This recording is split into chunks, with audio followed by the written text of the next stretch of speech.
E aí, o Senhor nos livra de todas as aflições? Será que sim? Será que não? O salmista Davi achava que sim, no Salmo de número 34, versículo de número 19.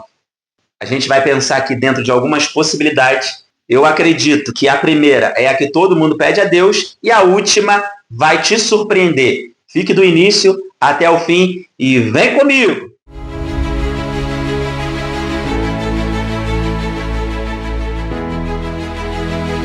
Graça e paz, graça e paz, graça e paz. Eu sou Alex Rodrigues, pastor, e esse é o canal Alex Rodrigues.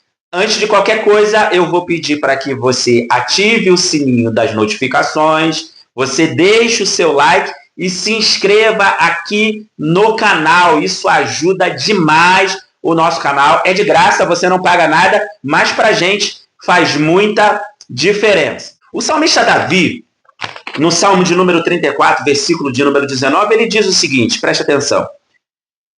Muitas são as aflições do justo, mas o Senhor o livra de todas. Interessante, o salmista Davi ele está aqui fugindo do rei Saul. E como expressão da gratidão dele ao nosso Deus, ele escreve esse salmo, ele expressa uma verdade, de que o Senhor nos livra de todas as aflições. De repente, agora surgiu um ponto de interrogação aí na sua cabeça a respeito da situação que você está passando. De repente, até nesse momento. Poxa, mas tem coisas que o Senhor não nos livra. Mas fique comigo até o final para a gente ver se realmente Ele livra ou não livra. Também a gente não está aqui para ignorar que algumas aflições elas são usadas pelo próprio Deus para modificar situações, para forjar o nosso caráter, para produzir em nós resiliência. Então o Senhor tem os seus moveres e muitas vezes ele usa a aflição até chegar no ponto determinado que ele quer. Então a gente não está aqui para ignorar a aflição, até mesmo porque o Senhor Jesus ele disse que no mundo nós teríamos aflições, mas éramos para termos bom ânimo. Ou seja, a aflição ela é uma coisa real. Mas eu quero pensar aqui como o salmista Davi, que muitas são as aflições do justo. A gente já sabe, a gente já tem essa experiência. E o Senhor a livra de todas. A questão é a gente perceber o que Deus, o Todo-Poderoso, está usando para nos livrar das aflições. Muitas vezes a gente quer de um determinado jeito e Deus está agindo de uma outra maneira. Isso me faz lembrar uma história que meu primeiro pastor ele contava, muitas vezes em sermões de Santa Ceia. Ele dizia o seguinte, que era um homem que estava se afogando e ele começa a orar a Deus pedindo para que Deus o livrasse daquela situação de afogamento. E após a sua oração, chegou um homem numa lancha perguntando se aquele homem queria ajuda. E ele disse que não. No segundo momento, veio um helicóptero, jogou aquela cestinha que resgata a pessoa do afogamento, só que ele rejeitou o resgate. Logo em seguida passou um surfista numa prancha, perguntou se ele queria ajuda e ele disse que não. Resumo da história, você já entendeu, ele queria que o próprio Deus descesse dos céus para livrá-lo daquela situação. Resumo da história, ele morreu afogado. É claro que é uma história que a gente está contando aqui para ilustrar o que a gente está pensando aqui nessa ministração, mas é uma realidade. Muitas vezes a gente está olhando só para um ângulo, só para uma direção, e a gente fica angustiado por não perceber que Deus está agindo em determinadas situações. Lembra que eu falei para você que a primeira é a que todo mundo pede? E o que a gente pede, pastor? Tanto assim, todo mundo está pedindo. É que o próprio Deus venha e intervenha. Como era o desejo desse rapaz aqui nessa história que a gente está usando para ilustrar, que o próprio Deus intervisse ali na situação que nem sempre é possível. Mas Deus faz? Deus intervém? Deus intervém. E esse é o desejo, é o primeiro desejo nosso quando a gente está vivendo em momentos de aflição. E Deus faz? Deus faz. Isso me faz lembrar uma história que aconteceu comigo numa rua aqui perto de casa. Eu estava passando na calçada e o rapaz que estava na minha frente, ele falou o seguinte para mim: a van foi tentar cortar o carro e quase te atropelou aí pelas costas. Eu não tinha visto nada, então não me assustei. Foi um livramento que Deus me deu e eu não vi. Quantos e quantos livramentos que Deus nos dá e a gente não vê. Semelhante ao que Pedro teve. Quando o Senhor Jesus fala para Pedro assim: olha, Pedro, Satanás pediu para cirandar com você, como faz com o trigo, te peneirar. Mas eu orei ao Pai para que ele te livrasse e ele te livrou. Ou seja, Pedro, ele não estava nem ciente de que ele estava correndo perigo. Mas o Senhor Jesus já tinha dado livramento à vida de Pedro. Então, quantos livramentos acontecem e a gente não vê? E esse é o que a gente mais pede a Deus, quando Deus intervém. Mas nem sempre Deus vai usar o seu poder ou vai agir de forma direta. Muitas vezes ele vai usar outras coisas, outras pessoas ou situações. Então, a primeira é quando o próprio Deus age em nosso favor. E qual é a segunda? A segunda é quando Deus usa pessoas. Como a situação desse rapaz que não aceitou ajuda, Deus estava usando pessoas para salvá-lo, mas ele ignorou. E por que a gente ignora muitas vezes? Ou porque a gente quer que Deus faça, de fato, ou pelo orgulho. De repente você é uma pessoa que não gosta de pedir ajuda. Você não gosta de estar na situação em que precisa ser ajudado. Então você precisa quebrar o orgulho, porque Deus usa pessoas para nos ajudar. O próprio Davi, na situação onde ele fugia do seu pai, ele precisou de ajuda. Muitas vezes até do filho do próprio rei Saul, Jonathan, que alertava Davi acerca dos planos do pai. Então Deus usa pessoas. A primeira, Deus intervém.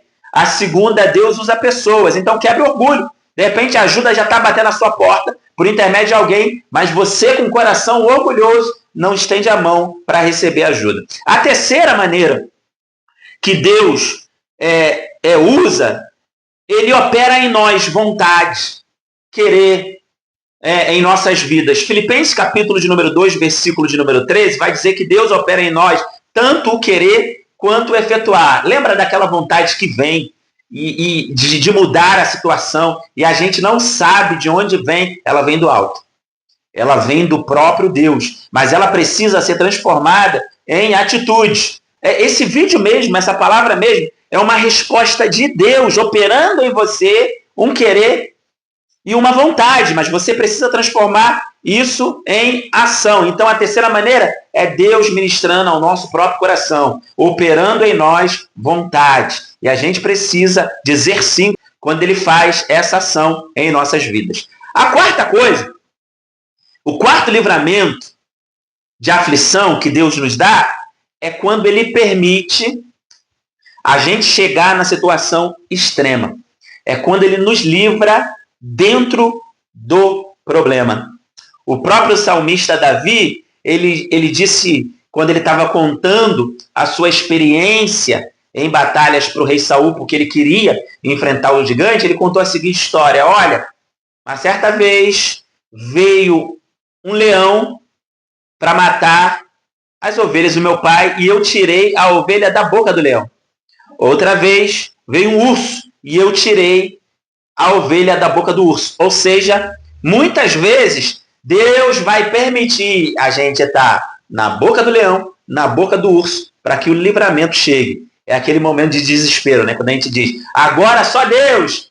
Aí parece que é o fim, que é a morte. Mas o Senhor intervém na situação semelhante. Lembra dos 3 jovens lá de Daniel, capítulo de número 3, Sadraque, Mesaque e Abidnego, que não se prostraram ali diante da estátua do rei Nabucodonosor, mas foram fiéis até o fim, e como resultado da sua fidelidade, foram lançados na fornalha ali de fogo ardente, mas tinha um lá que era semelhante ao filho do homem, o quarto homem da fornalha que estava com ele. Ou seja, tem aflições que ainda não chegou o momento de solucionar. Deus não vai solucionar nem antes, nem durante, mas ele vai esperar a gente chegar no limite para que o livramento venha. Ou seja, ele nos livra no problema.